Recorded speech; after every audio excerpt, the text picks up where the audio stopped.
Mira, que hay aquí un armadillo.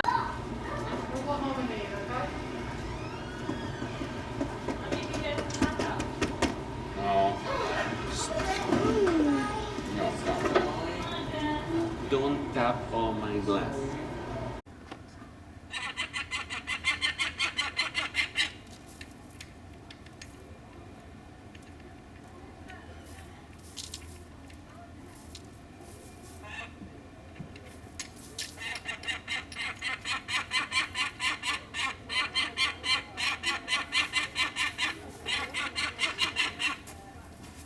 See, when you look at him, he's here with us and wasn't released because of the fact that when he was born, he has his beak is not straight. One part of his beak, the bottom one goes in one direction and the top goes in the other direction.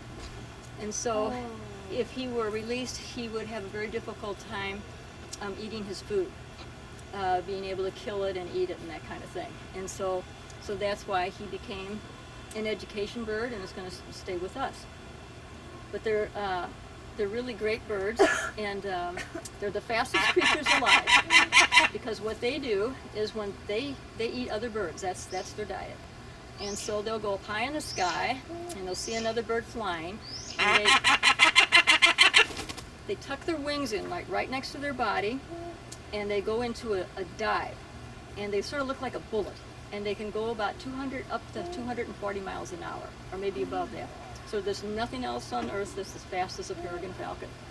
And what they do is they hit the bird with their talons, kind of balled up, and they knock it out of the sky, and then they go down to the ground, and then they eat it. Sometimes they can hit the bird and they actually catch it in their talons and just carry it down to the ground, wherever they're going to be. And they, if you go down to like the ball stadium, this baseball stadium, you might see one around because they're nesting downtown, because they nest on the side of tall buildings, on the side or on bridges.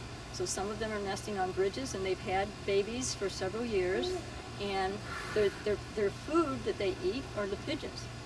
So the downtown gives them perfect food source because the pigeons are there. So if you see a bird, like they always say in a program, they'll say, if you see a bird going really fast, look ahead of it and you might see a pigeon, because that's what it is, chasing a pigeon, trying to eat the pigeon. And so that's what they do. But they're cool.